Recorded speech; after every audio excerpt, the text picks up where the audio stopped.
Ever wonder what separates pretty good writing from really great writing? It's not always about using big, fancy words. Nope. A lot of the time, the real secret is hiding in plain sight, in the structure of a single paragraph. Today, we're going to give you the architectural blueprint to build your ideas perfectly, one sentence at a time. So, what is that secret? Is it a massive vocabulary? Super complicated sentences? Well, you know what? The answer is probably not what you're thinking. And here it is. It's not just the words you choose, it's how you build with them. I want you to think of a paragraph like a house, right?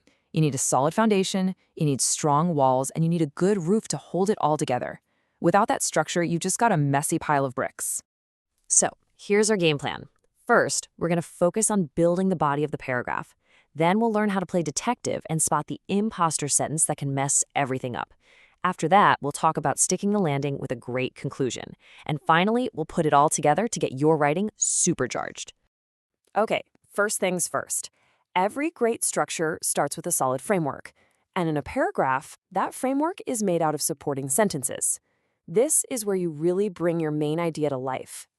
So what are these things, really? Well, just think of them as the walls of your house. They're the sentences that explain, expand, and add all those crucial details that give your main idea some real weight and credibility. They hold everything up. The best supporting sentences, they answer all those classic questions your reader might have. You got to think like a reporter here. Who is this about? What actually happened? And why is it even important? Answering these questions adds all these rich layers of clarity and depth. Now, this is your writer's toolkit. You're not just throwing random sentences out there. You're making smart, strategic choices. Are you going to explain a tricky concept? Or maybe describe a scene? Or will you give some hard evidence with cold, hard facts? Each one of these tools has a different job in building a really strong, persuasive paragraph. All right, let's see how this works in the real world.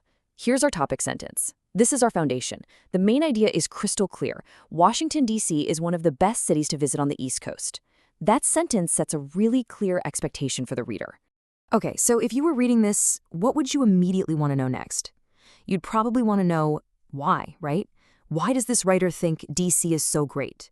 You're waiting for reasons, for examples, for some facts to back that claim out. And boom, here's how the writer does it.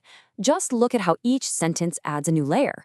First, we get a reason. It has interesting landmarks. Then an example, like the Lincoln Memorial. Then a description of Georgetown. And finally, a fact about the White House tour. Each one is another brick, lead perfectly to support that main idea. Okay, our walls are up. Now it's time for a little quality control. See, every builder knows that sometimes you find a piece that looks like it fits, but it actually weakens the whole structure. In writing, we call this the imposter sentence. Let's look at an example. Imagine you're writing a paragraph about the best travel options between Rome and Paris. You've talked about planes, you're talking about trains, and then you drop this sentence in. In fact, Rome and Paris are visited each year by millions of students from all over. Does that feel right to you? Take a second. In a paragraph that's all about travel options, which sentence is the imposter? Which one totally breaks the focus? Yep, you got it. It's the one about the students. Now, while it's about Rome and Paris, it has absolutely nothing to do with the main topic, which is the travel options between them.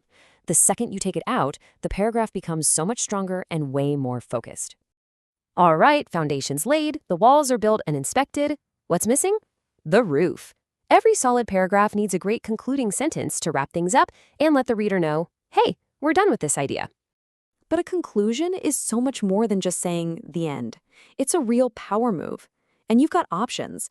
You can restate the main idea, maybe offer a suggestion to the reader, give your final opinion, or even make a prediction about the future. This is your last chance to leave a real impression. Okay, we've gathered all our tools, all our materials. It's time to lay out the complete blueprint one last time, so it's fresh in your mind and you can start building powerful paragraphs today. And there you have it, the complete 4-step blueprint. It's that simple.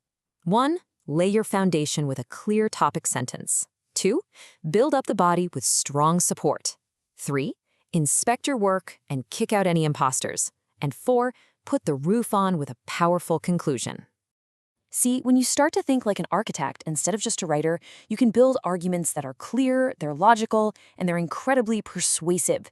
You've got the blueprint now, so the only question left is what are you going to build? Thanks for tuning in.